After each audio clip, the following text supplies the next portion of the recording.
नमस्कार। हम लोग गीता और ज्ञानेश्वरी देख रहे हैं। आज दूसरे अध्याय का 49वां श्लोक। दूरेण ह्यवरम कर्म बुद्धि योगा धनंजय बुद्धो शरणमत अन्विच्छ कृपणा फलहेतवः बुद्धियुक्तो जहाति उभे सुकृत दुष्कृते तस्मात् योगा युज्यस्व योग कर्मसु कौशलम। आपने देखा होगा कि बहुत सारे यहाँ पे, ये तो भारत है ना, वहाँ पे योग कर्मसु कौशलम नमे कर्म फले स्पृहा ज्ञानात् एव तु कैवल्यम, ये सारे जो लिखे हुए हैं, तत्त्वमसि सर्वम खलुदम ब्रह्म, ये सारे वाक्य लिखे हुए रहते हैं। और क्या वो वसुदैव कुटुंबकम, हर कोई ये सारे वाक्य बोलते रहता है। ये बहुत सारी चीज़ें ये उपनिषद और गीता से ही आई है। योग कर्म से कौशलम, यानी कि इतना सुंदर काम करना चाहिए कौशल युक्त कि वो योग रूप ही हो जाए। सीधा सीधा इसका मतलब है। और पूरा अर्थ देखते हैं दोनों भी श्लोकों का, कि श्री कृष्ण अर्जुन से कह रहे कि आप इतना अच्छा कर्म कीजिए कि आपको लगना चाहिए कि यस, ये मेरा कर्म सबसे बढ़िया है, लेकिन फल की आशा मत करो। तो फिर बच्चे कहेंगे क्या 100 में से 100 मार्क नहीं लेंगे? अरे 100 में से 100 मार्क बहुत लोगों को, मैंने देखा है क्लास में 100 में से 100 मार्क 100 लोगों को भी मिल सकते हैं। अभी हर कोई मेरिट है, हर कोई इंटेलिजेंट है, 100 में से 100 मार्क मिल सकते हैं। अगर हर कोई बुद्धू है तो 100 में से 0 मार्क भी मिल सकता है। ऐसा भी हो सकता है, किसी को 100, किसी को 0, किसी को 50 मिल सकते हैं। ये सारी चीज़ें पॉसिबल है, लेकिन हम मार्क्स की तरफ नहीं देख रहे। हम लोग अपना कर्म अच्छा कर रहे हैं, हम अपनी पढ़ाई बराबर कर रहे हैं, हम अपना पेपर सबसे बढ़िया लिख रहे हैं, फिर घर में जाके हम लोग दूसरी पढ़ाई शुरू करते हैं आगे आगे जाने के लिए। इसको निष्काम कर्म कहते हैं। तो ऐसा ही अपने बुद्धि का पूरेपूर प्रयोग करके, पूरेपूर उपयोग करके, और अपने मन का भी पूरेपूर उपयोग करके आप अपना कर्म कीजिए। फलयुक्त कर्म करेंगे तो वो निकृष्ट दर्जे का हो जाएगा, और बिना निष्काम कर्म करेंगे तो उच्च दर्जे का हो जाएगा। और बाद में तो ये ऐसे होता है बुद्धियुक्त जहाँ, तो इसका मतलब है कि आप जब पाप और पुण्य का भी हम सोचना बंद कर देते हैं, फल प्राप्ति का भी सोचना बंद कर देते हैं, और अच्छा काम करते हैं, और इतना कौशल युक्त करते हैं कि आपको योग, यानी आप योगी ही बन सकते हैं। ठीक है, उसके कारण ठीक है। तो ऐसा आपने योग कर्म से क्वेश्चन पहले बताया, आपको ऐसा करना चाहिए। अर्जुना समत्व चित्ताचे त्याची सार जाण योगाचे जिथ मन आणि बुद्धीचे ऐक्य हाथी, कि जहाँ पे मन और बुद्धि का ऐक्य हो जाता है और अच्छा काम करने का हम लोग उद्युक्त होते हैं, उसी को अच्छा काम कहते हैं। दूसरी बात ऐसी है कि कभी कोई मन इधर जा रहा है और बुद्धि इधर जा रही है। मन कह रहा है कि नहीं, मैंने उसको मदद करनी चाहिए, बुद्धि कह रही कि हट, ऐसे कई लोग रहते हैं, किस किस को मदद करेंगे। देखिए हाँ, एक बार बाद में वो बुद्धि सोचती है और मन सोचता है कि ये करना चाहिए। बुद्धि सोचती है कि अरे यार, हम लोग तो हाईवे पे है तो बहुत लोग आएंगे, अगर रहते तो। लेकिन ये मार्ग ऐसा है कि अगर इसकी गाड़ी पंचर हुई है, इसको हमने मदद नहीं किया तो ये कभी दुरुस्त नहीं कर पाएगा और कभी आगे नहीं जा सकेगा। ठीक है, तो फिर लोग उतरते हैं, फिर उसको मदद करते हैं, उसकी गाड़ी को टायर लगा के देते हैं, फिर वो आगे जाता है, ये भी आगे जाता है। यानी बात यह है कि हरदम हम लोग केवल फल की आशा नहीं रखते हुए किसी को मदद करना भी ठीक रहता है। वैसे खुद को भी मदद हो सकती है कि हम लोग हरदम अच्छा रिजल्ट और बुरा रिजल्ट के बारे में बिना सोचते हैं हम लोग वहाँ उससे योग युजो युजति योगा, भगवान से एक रूप हो सके, यही हम लोग फल प्राप्त हुए रखेंगे निष्काम कर्म योग का, तो उससे हम योगी कहलाएंगे और हमें योग स्थिति भी प्राप्त हो सकती है। ऐसा आगे में भी बताएं। अर्जुना समत्व चित्ता से, समतोल मन से रहने का, कि बहुत खुश नहीं, बहुत दुखी नहीं, ऐसा नहीं, समतोल मन से चलने का। त्याची सार जाण योगाचे जिथ मन आणि बुद्धीचे ऐक्य हाती, जो बुद्धियोग विपरीता बहुते पाडे पार्था दिए हा अरुता कर्म भागू, कि ये जो बुद्धि योग है बुद्धि और मन का पूरा योग करके हम लोग करते हैं। तो ये सारे कर्म तो अपने को ज़िंदगी में आए ही है, जो कर्म करने तो करना ही है। हर रोज उठना है, ना मंजन करना है, सोने का है, खाना खाने के, तो सारे तो छूटे नहीं है। तो वो भी हम लोग योग तो कैसे करेंगे? आपको है ना ये बात निकली है तो बता कि हम लोग जब हर बार चबाते तो राम राम राम या शिवा शिवा, जो भी नाम लेना है वो कर सकते हैं, ठीक है। हर अपना हम लोग चबा रहे तब भी, ठीक है। अगर आम ऐसे आ करके तोड़ के खा रहे हैं तो कच्चा आम, तो कच्चा आम जो है आ करके, तो राम करके तोड़ने का, यानी प्रैक्टिकली भी ये पॉसिबल है, ठीक है क्या, कि कर्म आचरण से यह हो सकता है इसे बुद्धि योग से करना। तो बुद्धि योग विवरता भूते पार्था दिसे आरुता कर्म होगा, ऐसा कर्म करना है तो ऐसा कर सकते हैं, परी तेची कर्म आचरीचे तरीच हा योग पाहिजे, जे कर्म शेष सहज योग स्थिति, वही कर्म करना चाहिए जिससे हम लोग योग से योग रूप हो सके। वो काम नहीं करना चाहिए, बुरी चीज़ें नहीं करना चाहिए जिससे हम लोग कर्म मार्ग से, महामार्ग से, राजमार्ग से, परमार्थ मार्ग से हम ढल जाए। म्हणून बुद्धियोग सधरू तेथ अर्जुना होई स्थिरू, मने करी अभेर फल हेतुचा। तो आप फल की आशा छोड़ दीजिए, क्योंकि परफेक्ट काम करने के बाद परफेक्ट कभी भी अपने को 100 में से 100 मार्क भी मिल सकते हैं, हो सकता है, ठीक है। जे बुद्धियोग योजिले तेची पारंगत झाले, ही उभय संबंधी सांडिले पाप पुण्य, कि ऐसा बुद्धि योग आप करोगे कि असली बुद्धि योग क्या है, भगवान से एक रूप होना, भक्त बनना, ओके। तेची पारंगत, उसमें पारंगत पाप, आप उसमें इतने एक्सपर्ट हो जाए कि आपको यहाँ से फेंक दिया नदी में तो भी भगवान, अभी तो इतनी 40 किलोमीटर नदी तो मैं तैर नहीं सकता, 3-4 किलोमीटर का आप संभाल लीजिए। तो अचानक क्या होता है कि फिर एक ये आ जाती, बोट आ जाती है, उसमें बैठ के हम जा सकते हैं। ऐसा कुछ भी लोगों को क्या है कि चमत्कार को नमस्कार रहता है ठीक है, वैसा नहीं कि आपको पता चलता है कि अरे हम तो बहाव में जा रहे हैं नदी के, अच्छा तो फिर हमें सिर्फ तैरने का है, तो 40 किलोमीटर आराम से पहुंच जा सकते हैं।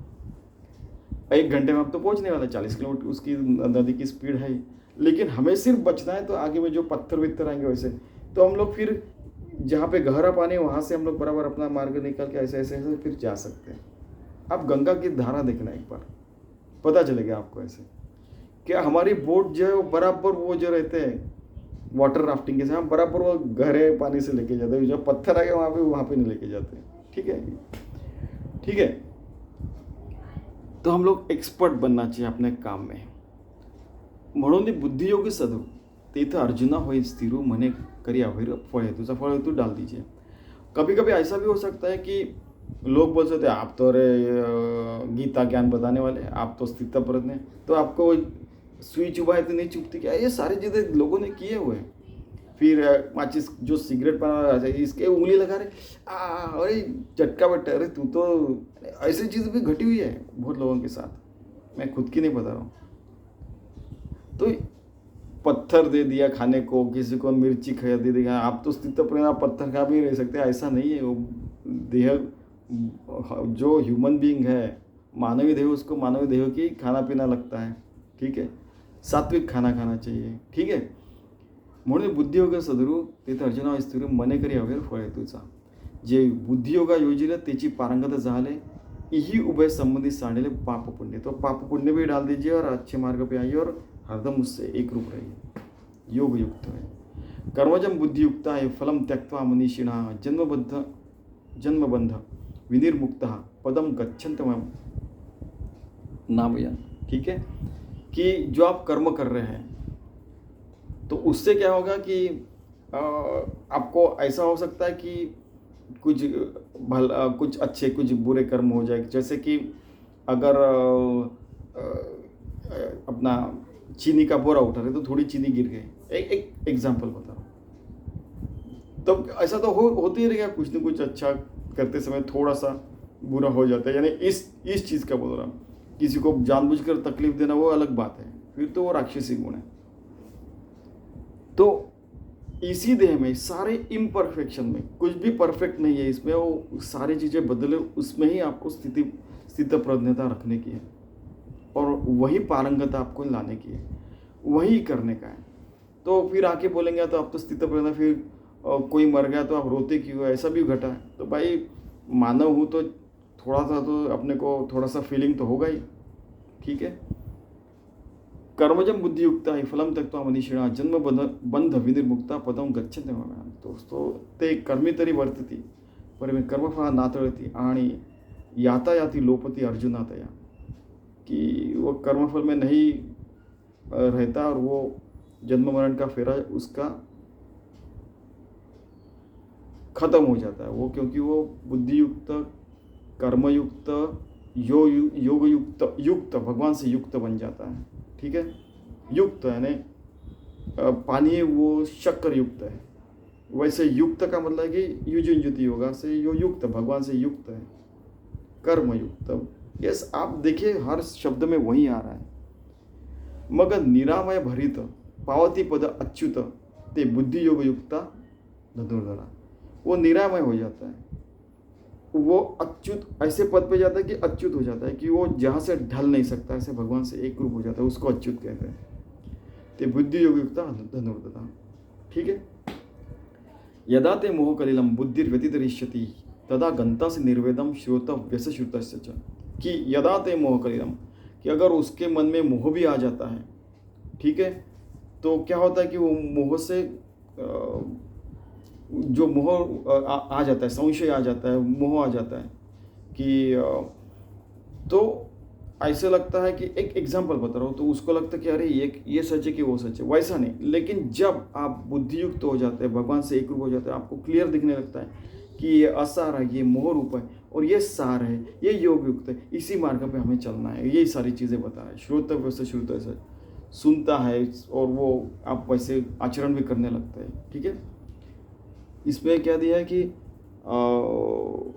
52, तो आप हाँ उपद्रव रहित मोक्ष पद के लिए पे जाता है, कि उपद्रव की जिसके कारण हम लोग हार्मलेस क्रिएचर हो जाते हैं, किसी को भी हम लोग हार्म पहुंचाते नहीं, किसी को भी कुछ तकलीफ नहीं पहुंचाते, ऐसे हो जाते हैं हम लोग मोक्ष पद पे चले जाते हैं, ठीक है। कि अभी आपको तो पता है, इसके ऊपर फिर लास्ट में एग्जांपल बताया था कि लोकमान्य टिलक को किसने बोला, उन्होंने गीता रहस्य ग्रंथ लिखा, तो आप तो गीतावादी हैं, फिर आप चलते समय आपके पैरों के तले चींटियाँ नहीं मरती होंगी। नहीं, फिर उन्होंने उल्टा सवाल पूछा तो इन्होंने भी उल्टा जवाब दिया, नहीं, मैं अपने पैर सर के ऊपर रख के चलता हूँ। आई मीन ऐसे भी लोग रहते हैं, तो जो ऐसा पूछेंगे तो उनको फिर वो तो बुद्धिवादी, वो तो बराबर नहीं, अपने तलवार वाला सवाल पूछा तो वो तलवार वाली जवाब देंगे, फिर सब लोग हंसने लगे। तो ऐसा ते होत सी जे मोहाते या सांडिसी आणि वैराग्य मानसी संचरेला, ऐसा तू मोह के परे चला गया तो वैराग्य मन में आएगा और आप वैराग्य अंदर में आ जाएगा, आप वैराग्य के मार्ग में चलने लगोगे। कितनी सुंदर भाषा है, संचरेला, संचार हो गया उनके में वैराग्य का, और वो वैराग्य के मार्ग में चल रही। मग निष्कल का गहन, कलंक नहीं है उसमें, गहन है, उपजेल आत्मज्ञान, ऐसा आत्मज्ञान आपके अंदर में आने लगता है। तेरे निचाड़े होइल मन आपैसे तुझे, ऐसा आपका मन हो जाएगा और आपैसे अपने आप आपका परमार्थ मार्ग पे आप चलने लगोगे। तेथे आणिक काही जाणावे का मागीला ते स्मरावे, हे अर्जुना आघवे पारुशेल।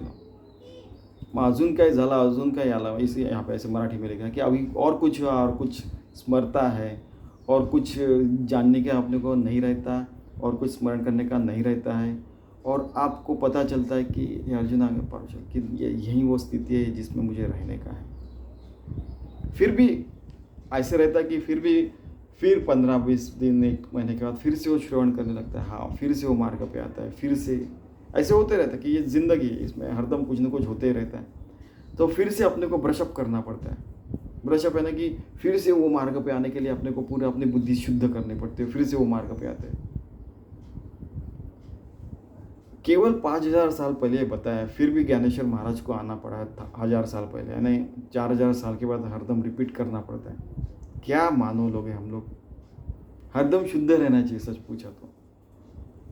श्रुतिवि प्रतिपन्नाते यदा स्थास्यति निश्चला समाधानवचला बुद्धिस्तदा योगमाप्स्यसि, कि 53वां श्लोक है कि आपको अगर जब आप श्रवण से के बाद में ऐसे होता है कि कुछ सुना तो आपकी बुद्धि विचलित हो जाएगी, ऐसा नहीं होना चाहिए। आपकी कुछ भी सुनने के बाद अपनी बुद्धि निश्चल रखनी चाहिए, परमात्मा के ऊपर पक्का रहना चाहिए। तो उसको योग स्थिति, उसको योग स्थिति कहते हैं। तो आप ढलने का नहीं, वो अपने मार्ग से हरदम उसी मार्ग पर रहने का। देखो 7 श्लोक परिदेव बोले कि जे नाही तुझे, ज्ञानेश्वर महाराज बोले हैं कि 700 के 700 श्लोक में गीता में वो भगवान ने एक ही चीज़ कही कि आप परमात्मा उससे एक रूप रहे, खत्म, और कुछ नहीं कहने का। की इंद्रियाची संगती जे पसरू होत से मती ते स्थिर होईल मागुती आत्मस्वरूप, कि इंद्रियों से हम लोग पानी पी रहे हैं, हम लोग सांस ले रहे हैं, फिर भी हम लोग भगवान से एक रूप है, आत्मस्वरूप, ऐसी वो स्थिति है। समाधि सुखी केवल जे बुद्धि होईल निश्चल ते पावसी तू सकल योग स्थिति, ऐसी जो योग स्थिति है, हरदम समाधि में, हरदम निश्चल है मन आपका, हरदम सकल, हरदम परमात्मा से प्राप्त हुए, उसी के वो प्राप्ति में आप सारे काम कर रहे हैं।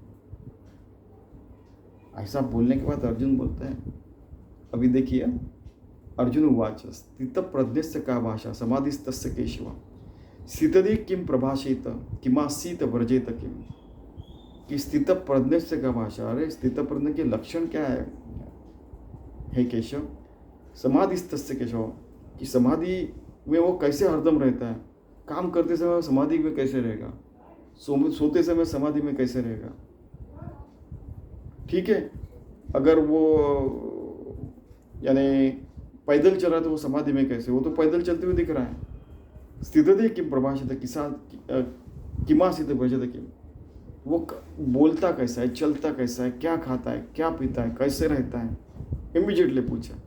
तो इसका भाष्य जो ज्ञानेश्वर महाराज का वो सुने, बहुत ही प्यारा है। देखिए तिथे अर्जुन म्हणे देवा हाची अभिप्राय आगवा मी पुसेने आता सांगा कृपानिधी। ठीक है, तो अर्जुन बच्चे जैसा वो ऐसे मुख करता, बोलता कि क्या आप मुझे स्थित उत्पन्न क्या रहते बता सकते हैं। तो वो बच्चा वगैरह श्री कृष्ण माता जैसे हो गए। मग अच्युत म्हणे सुखे जे किरीटी तुझे निके ते पुसे पा उनमें के उम्मनाचे नहीं। अच्छा, अरे हे बालक, आपको जो पूछते हैं पूछिए, है कि नहीं। इतने छोटे से बच्चे के जैसे माता जैसे बोलते वैसे बोल रहे, बढ़िया लँग्वेज। या बोला पार्थे म्हणितले सांग पा श्रीकृष्णाते, काय म्हणी पे स्थित प्रज्ञाते बोळखो केवी, कि श्रीकृष्ण जी बताइए स्थित प्रज्ञ कैसे रहता है, कैसे उसको पहचानने का। आणि स्थिर बुद्धि जो म्हणीजे तो कैसा चिन्ही जाणीजे, तो समाधि सुख भुंजे अखंडिता।